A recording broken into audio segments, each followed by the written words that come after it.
আজ পয়লা শ্রাবণ। খোকন, আজ তোর জন্মদিন। তুই যখন জন্মেছিলি আমরা তখন যাদবপুরে নতুন করে ওঠা কলোনির টালির ঘরে।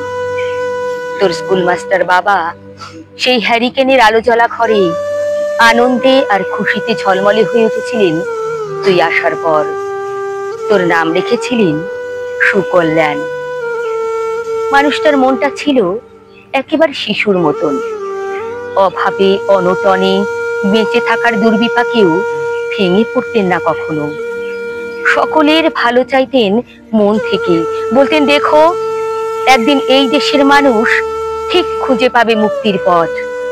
শোষণ থেকে মুক্তি, দারিদ্র থেকে মুক্তি, অশিক্ষা থেকে মুক্তি।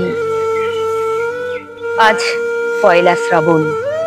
খোকন, আজ তোর জন্মদিন। তোর মনে আছে আমাদের ভাঙা মেঝেতে বাক্স থেকে বার করা মেঝো মাসির হাতে তৈরি আসনটা পেতে দিতাম আর সামনে রাখতাম ঠাকুরের আসনের প্রদীপখানা।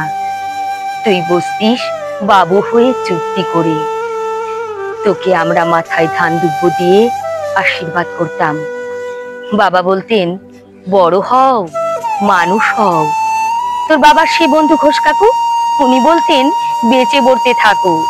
তুই জিজ্ঞেস করতিস মা গড়তে মানে কি মা? আমি শুধু তোর মাথায় ধান দুব্বই দিতাম, বলতাম না কিছু। শুধু মনে মনে বলতাম ঠাকুর আমার খোকনকে মস্ত বড় মানুষ করে তোলো। আমার খোকন যেন সত্যি মানুষ হয়, ওর যেন কখনো কোনো বিপদ না হয় ঠাকুর।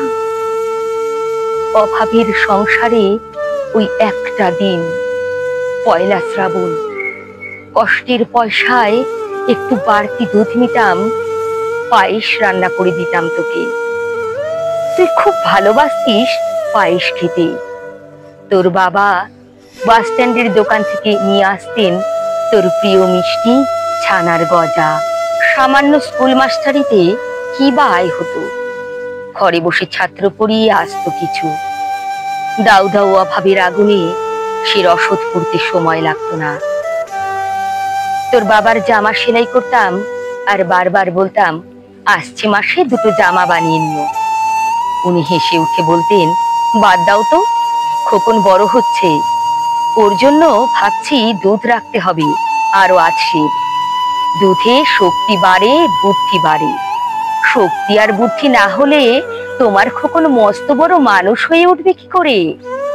ভাবছি আরো দুটো টিউশনি নেব। ছাত্র পড়িয়ে পড়িয়ে মানুষটা দিনের শেষে ক্লান্ত হয়ে যেতেন।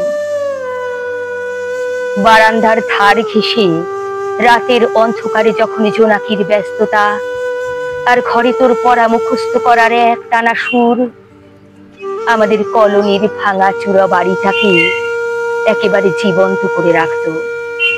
তখন উনি বলতেন আমায় খাওয়া দাওয়া একটু করো, তোমার চেহারাটা বড় ভেঙে পড়ছে দিন দিন। শাড়িটাও তো দেখছি বেশ ছিঁড়েছে। আমি কালই ফেরার পথে একটা শাড়ি কিনে আনবো, ধারেই আনবো।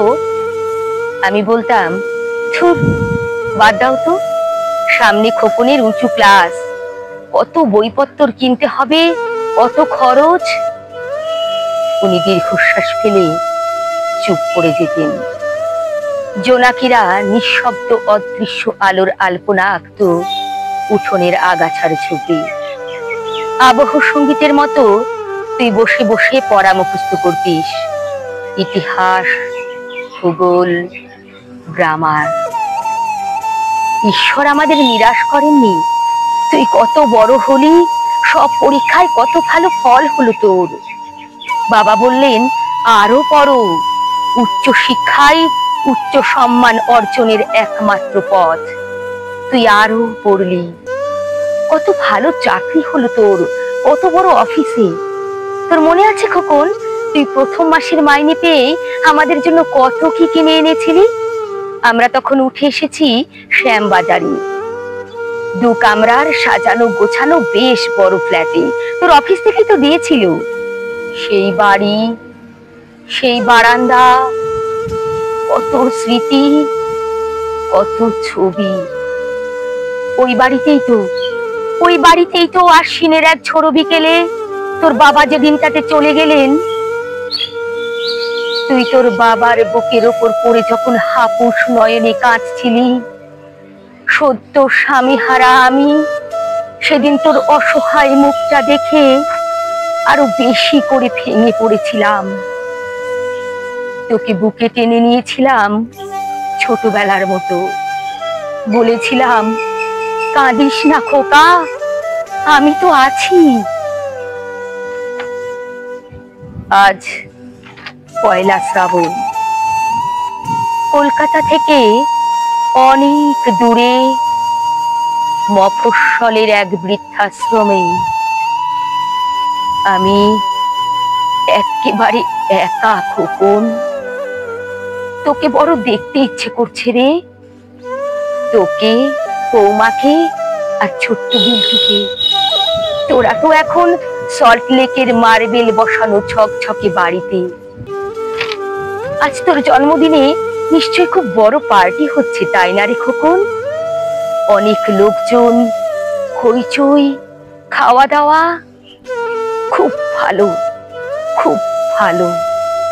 আমার বড় মনে পড়ছে যাদবপুরের ভাঙা ঘরে রাত্রে তুই আমার পাশে শুয়ে মাঝে মধ্যে হঠাৎ খুব ভয় পেয়ে যখন আমাকে জড়িয়ে ধরতিস, আমি বলতাম, ভয় কি রে, আমি আছি তো, মা তো আছে খোকনের।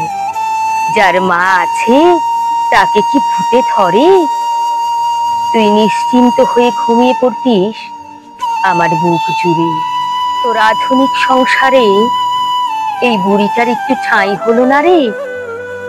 প্রতিমাও তো মা, ওরও তো আছে আমার খোকনেরই মতো কোল আলো করা এক চাঁদের টুকরো।